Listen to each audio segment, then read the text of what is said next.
Bismillahirrahmanirrahim. Assalamualaikum warahmatullahi wabarakatuh. Resum makalah ilmu tauhid dari bab 1 sampai bab 6. Bab 1, pengertian urgensi dan lingkup ilmu tauhid. Tauhid menurut bahasa yaitu wahadai wahidu tauhid dan berarti mengisahkan. Menurut istilah adalah mengisahkan Allah Subhanahu wa taala. Urgensi ilmu tauhid ada 3. Yang pertama, tujuan penciptaan jin dan manusia, terdapat dalam surah Az-Zariyat ayat 56. Yang kedua, inti dakwah para rasul, terdapat dalam surah An-Nahl ayat 36. Yang ketiga, tauhid adalah hak Allah atas hambanya. Ruang lingkup ilmu tauhid yang pertama ilahiyat, pembahasan ilmu tauhid yang berhubungan dengan Allah. Yang kedua, nubuat, pembahasan ilmu tauhid yang berhubungan dengan nabi dan para rasul. Yang ketiga, ruhaniyat, pembahasan ilmu tauhid yang berkaitan dengan alam metafisika atau alam gaib, yaitu jin dan malaikat. Yang keempat, sama'iyat, berkaitan dengan sesuatu yang sami', dalil Al-Quran dan hadis, yaitu alam barzah, surga, neraka, dan alam akhirat. Bab 2, urgensi syahadatain dan makna syahadatain. Urgensi syahadatain yang pertama, pintu masuk ke dalam Islam, terdapat dalam surah Al-A'raf ayat 172. Hadis Nabi yaitu tak seorang pun yang dilahirkan kecuali menurut fitrah kedua orang tua, yakni kedua orang tua lah menjadikan dia Yahudi, Nasrani dan Majusi. Yang kedua, intisari ajaran Islam. Syahadat mencakup 2 hal. Yang pertama, konsep la ilaha illallah. Yang kedua, konsep Muhammad Rasulullah. Yang ketiga, konsep dasar informasi total. Syahadat layaknya cahaya yang sangat terang sehingga dapat mengeluarkan manusia dari kehidupan jahiliyah. Yang keempat, keutamaan yang besar.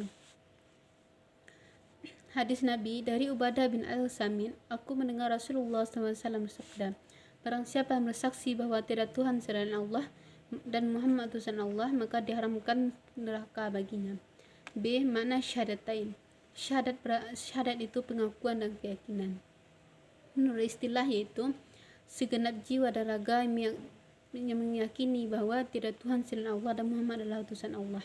Bab 3, makna ilah atau tauhidullah. Makna ilah atau tauhidullah berasal dari kata tema sentral dalam iman dan akidah, terdapat dalam surah Az-Zariyat ayat 56. Menurut ulama salaf itu iman adalah diyakini dalam hati, diucapkan dengan lisan dan diamalkan oleh anggota tubuh. Akidah berasal dari kata aqada yaqidu aqidan, berarti ikatan perjanjian dan keyakinan.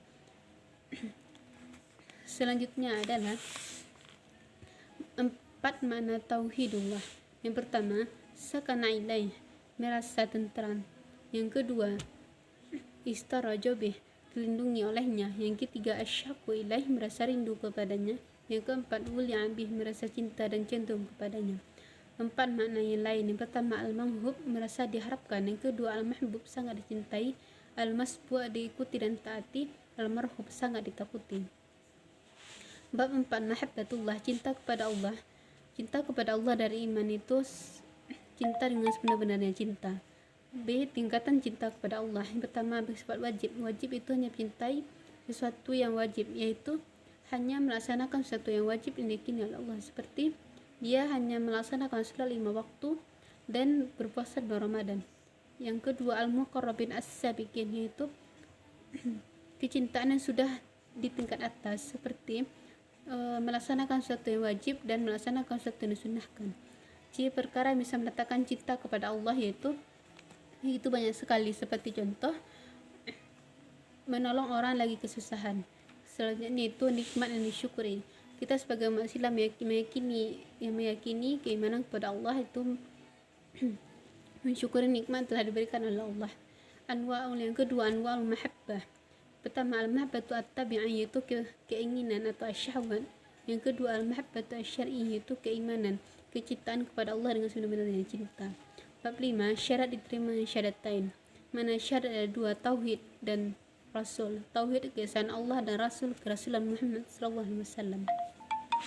Syarat diterima syahadat itu berilmu. Berilmu maksudnya di sini yaitu paham atau paham dengan makna 2 syahadat. Yang kedua, yakin. Al-Hujurat ayat 15.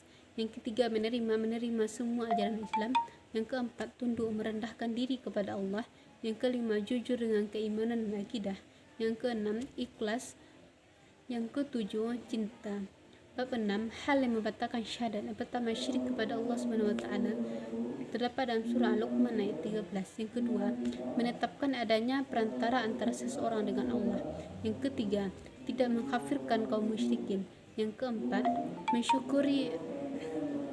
mensyukuri adanya orang-orang yang akan bisa merubah syariat Rasulullah SAW yang sempurna. Yang kelima, membenci perkara yang diajarkan Nabi tapi dia mengerjakannya. Selanjutnya itu sihir. Sihir itu banyak. Di zaman para sahabat sihir juga ada, seperti sihir dengan merubah-rubah sesuatu. Selanjutnya yaitu meyakini bahwa sebagian orang bisa keluar dari syariat Nabi Muhammad SAW, berpaling dari agama Allah, dan mengangkat orang kafir dan munafik sebagai pemimpin. Syukran ala itimamikum. Wassalamualaikum warahmatullahi wabarakatuh.